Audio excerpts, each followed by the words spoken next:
Today in 2025, even an amateur can create a pretty good Bigfoot photo with AI. So when I see supposedly Bigfoot photos, I am constantly checking in my mind to see if I think it's AI or if it could be real. Here's one that I saw posted a couple days ago, and it looks pretty good to me, but who knows?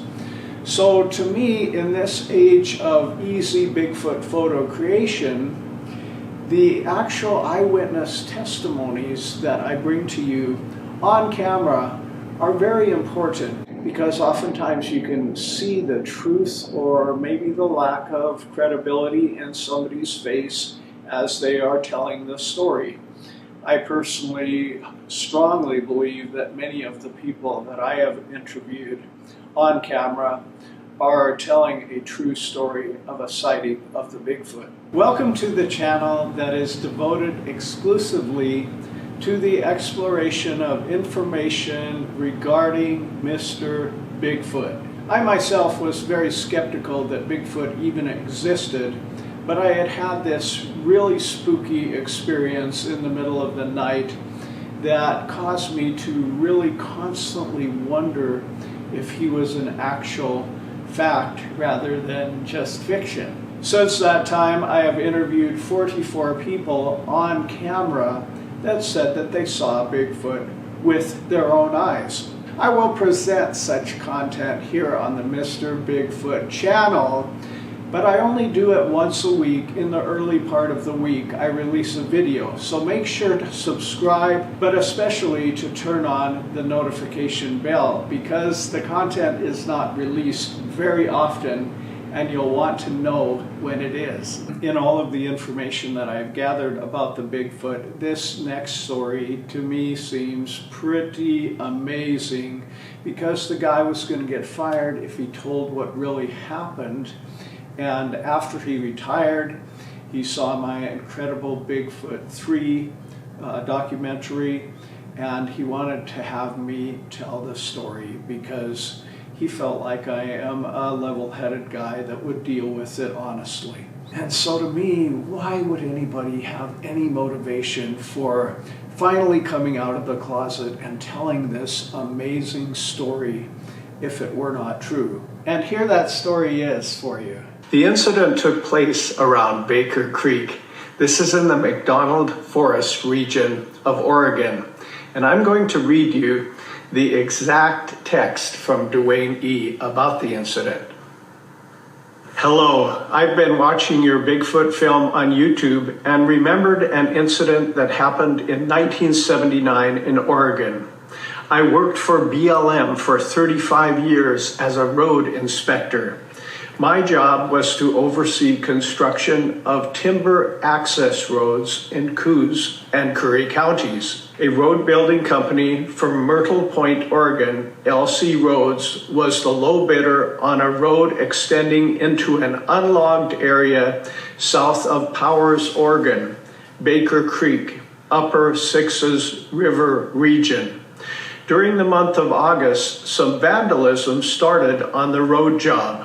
Barrels turned over and small trees broke off and packed out to the new road and placed up and down the dirt road for about 2 miles. Do you guys remember on our Bigfoot expedition in the last show, we found that unusually broken off small tree at about 8 feet? So I found a broken tree. That's either a moose or like a huge humanoid breaking it. There's no human that would be tall enough to break that tree.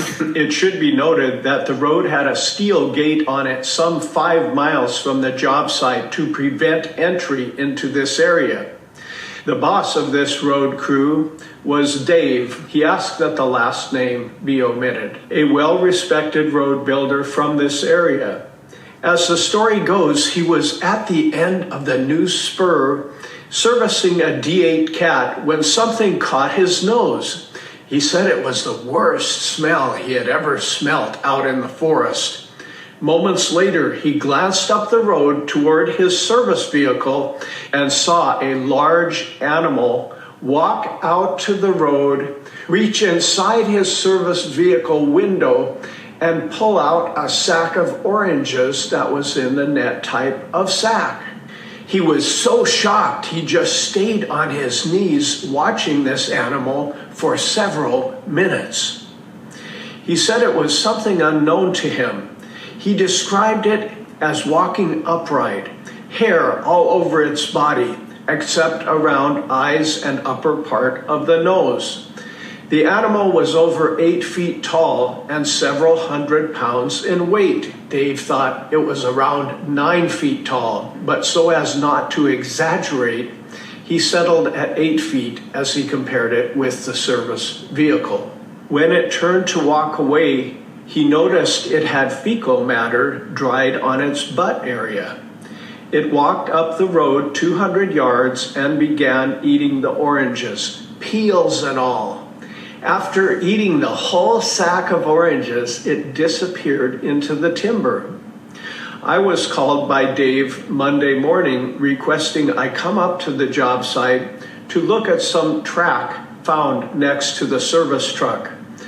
I casted 19 tracks which were 19 inches long and 8 inches wide.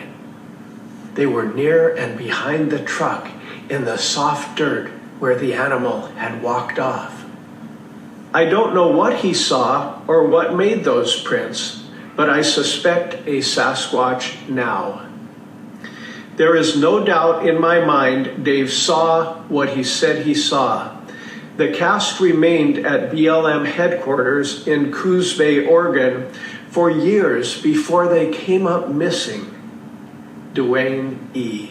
Someone wrote me a nice letter saying, what we love about your Bigfoot documentaries is it's not all about the spooky music and the dramatizations. It's just credible people telling their story and then letting us decide what we think of it. So obviously I endeavored to get Dwayne to tell the story himself in a dual screen YouTube feed. But he's been retired a number of years and was not interested in that task, but I'm so grateful that he at least gave me permission to read these to you. I corresponded with him a little more about the incident, and here's some additional information he gave. Dwayne goes on to say that he had a track specialist from Fish and Wildlife come and make the casts. He said 6 were at the district headquarters of BLM, and the rest were sent to colleges for ID. He said that Dave called all of the employees, including himself, on Monday morning into his office and said, you know, guys, we got to keep this quiet. Don't tell other employees. Don't tell people. Reading.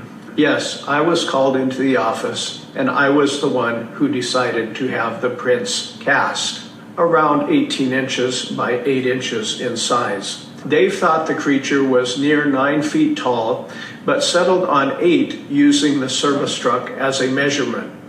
The sale was pulled by BLM. The sale was pulled by BLM and never offered for sale again. My feeling is the biologists knew what this creature was and decided to block the sale, thinking the animal might be native to that area. They got really squirrely after the first casts were made.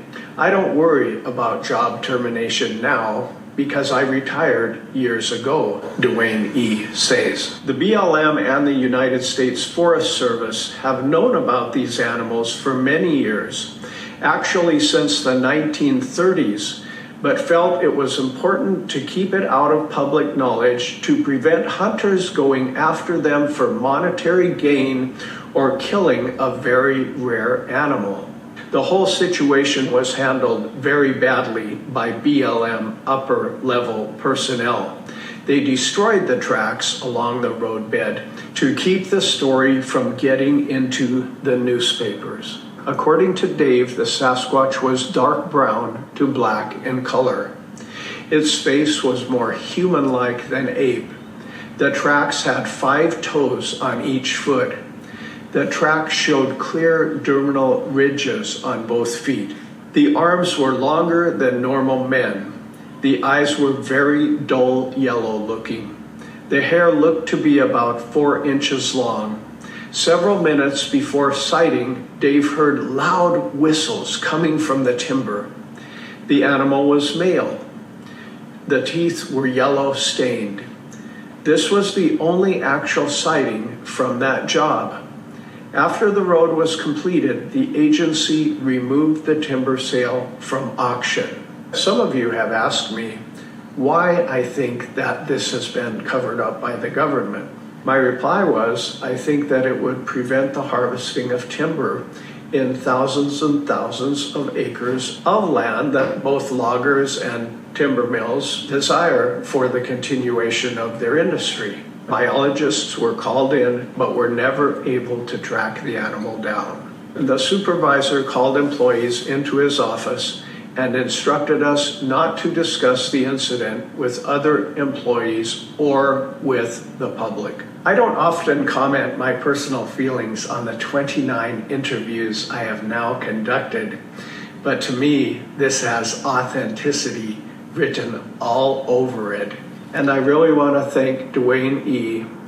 and his boss, Dave O., for sharing this vital information with us.